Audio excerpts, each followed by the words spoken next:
Well, I think our guys are extremely excited for a lot of different reasons. There's no question that they felt great last night when they knew the scores of the two games. But in true fashion of them and the way that they've been, we were 20 minutes into practice or so, or into the more the warm-up part of it, and they just kept moving right on. And we weren't there very long, but they just moved right on. And I think it's the same thing today. It's all about Ohio State. It's all about their competing. It's all about their shooting and rebounding and all the different things that we need to be really good at, and that's where their focus has been. And that's why I think it'll remain, and I think that's why it's such a special group, because they never really let down. And I think to do what they've done and to have a share of this title and to be able to look at that as an accomplishment is great, but I don't think there's any of them, I really don't, that are spending any time thinking about what they've done. It's more about what they're doing and they're about to do, and that's what they're trying to really get themselves ready for, and I think that's a great sign of a mature team. So as far as Ohio State, they're better from when we played them the last time, because they're getting fouled a lot more. The last 5 games they've made, they've made more free throws than their opponents attempted. Deshaun Thomas is way up in his free throw shooting. Lenzel Smith is shooting the ball at a high rate. They're rebounding it well. They're getting fouled. They're winning games. They're really good, and really good. So there's no doubt in our mind that it's going to be an incredible battle. And obviously there'll be a lot of emotion surrounding the game in the building, but we need the energy and just the absolute excitement to override any of the emotion of it. And I think that's what's going to be we're going to need that from our fans, and we're certainly going to need that from all of our players, coaches, staff, everybody. So, go ahead. Did you get a sense, especially from the juniors and seniors, that they still, as the season goes on, even with the high ranking, the success, that they still kind of have a chip on their shoulder from those first couple of years, that they still think people are sure there is. Yeah, I'm sure there is. We don't spend a ton of time talking about that. A little bit we'll reference certain things, but yeah, I would say that's good. But I'd say that's just part of what's gotten them to this point. I don't think we ever get to this point if that chip wasn't pretty strong. So, no, I don't see any of that leaving. We've got a group of guys that they've never been entitled, and they don't play like that. They don't act like that. Even when we haven't had great games, it wasn't like we just showed up at the game. We haven't had any of that, and I'd be really concerned if we did, but it's never been that way. So some games we played better than others. There's other aspects of the game that we've done better than others in those games, but never in a sense that they feel like there's some sort of special unit because of a ranking or because of the win-loss record or anything like that. We've got a very battle-ready group. You talked about emotion. Go ahead, Zach. Okay, you talked about not letting, I guess, emotion override sort of focus and intensity. I mean, but how much, because it's senior night, because it's this senior night, it's this class, can you remove that from tomorrow? I didn't say that. I don't think you ever remove it. I said there will be a lot of emotion surrounding the game and surrounding the building, but the energy and the excitement of the crowd and the excitement of playing has got to override it. It's got to be. It's like we've played in a lot of games that have been surrounded by a lot of hype. You know, a lot of hoopla, highly ranked games, highly ranked television games, and you know, the leading games of the season.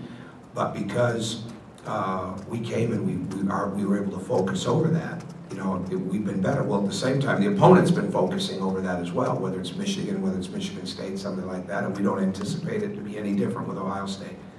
We know they're a veteran team. We know they're extremely well coached. We know that they've got great balance in their offense. They're tremendous defensively. They're in the top 15 in the offensive efficiency rating, or defensive efficiency rating. They're one of the few teams that's ranked like that. So they're really good. There's no doubt about that. Tom, what makes Deshaun Thomas such a tough matchup? You have to deal with this offensively, especially. Oh, he's got a tremendous mindset to score. So he can score from 3. He can score up the dribble. He can score at the post. He can score in the mid post. He can offensive rebound. Gets to the foul line at a pretty high rate right now. So he's got a great touch, and he's got a quick release, extremely quick release. I'd say those would be a couple things. So there's really not a matchup that he seems to struggle with. And what you've got to do is you've got to make it harder and harder for him to catch the ball. And then that's the one thing defensively you're trying to do. But he's one of those people, you can put him in any gym, any arena, anywhere, and he's probably going to make a bunch of shots because that's probably just how he's wired. He can really score. You mentioned them getting to the free throw line more, basically. What are they doing to do that? I guess, I mean, is there something that He's they're posting doing? deeper, posting more. Their offensive rebounding pretty well. Running their break, their cuts are good. You know, their drives and handoffs, and then their cuts out of that are pretty good. But Deshaun's free throw attempt numbers are way up since we played him, you know, percentage-wise. So that's a big aspect of the game.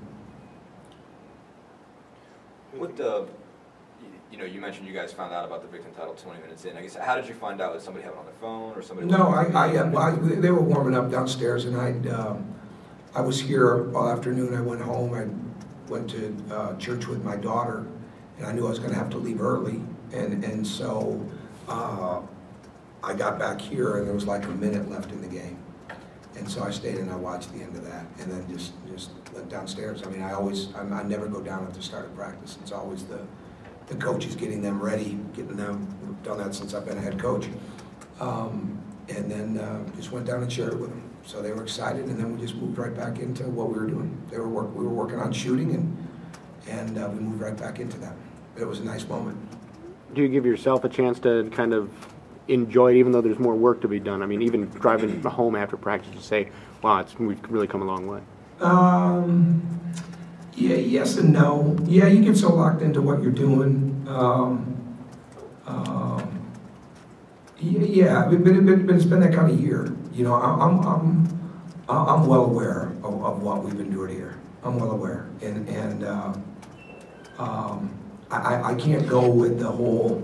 Yeah, you know, I'm really glad we went through it. I just can't do that because I wouldn't wish this on anybody. I wouldn't have, and not me personally as much as I wouldn't have ever wished it on any of our families and the players and their families that endured it early on. And so you just, with that being said, you just kind of, you were moving full steam forward then, you know, without any tangible view other than that Indiana had done it and we had done it with where we'd been. But now there's a tangible view, you know, and we know what it's like. So you really just stay locked into that. I've got a great situation here where I don't have to be involved in a lot of other things. I can sit in that room, my conference room, and I can watch a lot of film. You know, I can have a meeting when we want to have a meeting. I'm not a big meeting guy. I can meet with players, you know, at different times throughout the day. I can get ready for practice. So I just sit in there, get locked into getting ready for the games and ready for practices, and I love that. So when you're locked in like that, you're really not taking a lot of time away from it. But there's no question that we're all well aware of what we're doing and where it's been. With the games that Wofford and Hulls had on Saturday when they kind of struggled with shot scoring from the field, how important is it for them to get back on track with their last game at Assembly Hall? It's important that we win, you know, and they impact winning. So for me to tell you that they need to shoot a certain percentage, or it's not like that, you know, it's not like that. Jordan Hulls has had 2 tough field goal games, obviously against Iowa. We're 2-0 this year. You know, that's the bottom line. That's what you want players to. Ultimately, if you preach it enough, you hope that they buy it. Obviously, they want to do well individually, and I don't blame them. We want them to do well individually, but when you win collectively, that's what you got to focus on. And be different if they were doing something technically wrong, fundamentally wrong, schematically wrong. It's not like that. So, but what last thing you want is anybody beating themselves up over that. We're winning games, and they're a big part of it. So that's the most important thing. Coach, almost every team in the country has had a double-digit loss or just a game that just went south on them, except for Indiana. You know, the loss total to 13 points. What's been behind that? I think that they come every game. There's never a time that these guys have not come ready to go, and there's really not been a time that they haven't figured out the game. And that has, and again, we haven't played well in all this, but we haven't played well in all the wins. So I mean, it's part of it. It's, are you really trying to get better in the game? And the best thing about them is they can figure out after that game is over pretty quickly what they didn't do, and then they absorb it pretty well. Well, the trick is that you can pick it up during the game. And it's not about halftime adjustments. It's not about timeout adjustments. It's about possession by possession adjustments. And I think that there's not been one game that we haven't been in going down truly to the last minute. I think even Wisconsin, right? We haven't, yeah, I mean, we've been in it the whole way, and they practice that way. You know, they practice situationally. So I think the other thing is they're confident in themselves. They believe in one another, and even when we're down, they believe they're going to come back. And sometimes we just got to do a little bit better job at the beginning or during the middle of it to make sure that that part of it doesn't happen. When we've done that, we've been pretty good. Just what's it going to be like for you to see these three guys go through senior night? Obviously, You know what? It's I'm not there right now, so I was there a little bit on Friday night. I'm not there right now. I mean, this whole thing is about getting ourselves ready to play the game. So I can't be in with them every day. I don't have. We got so much in front of us that's what you got to keep your focus on. But most importantly, you know, it's like with them, I say, everybody wants to get you on to the next thing. You got to stay with the main thing.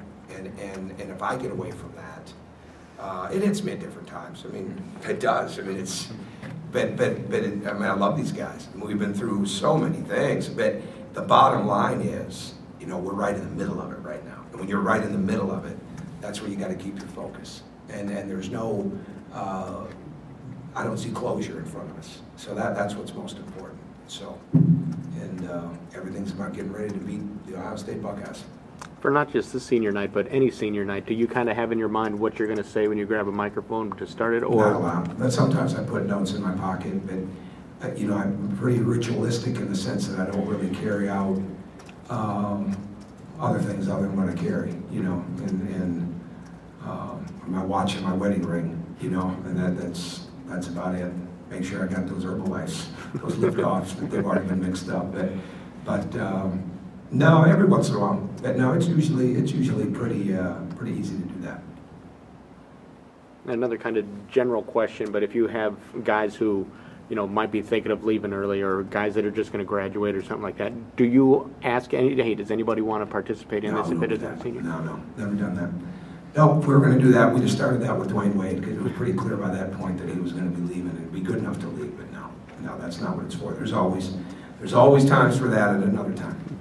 Last question, Larry. What did you see out of Derek Elson as he was rehabbing early in the season and now he's come back? Oh, I thought what he did was and Dustin did a great job writing about that today. I thought you really grabbed him and what it was about with him.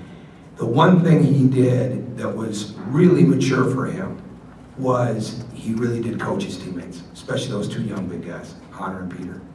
And that's what we saw more than he really was able to focus on what he was bringing rather than what he didn't have.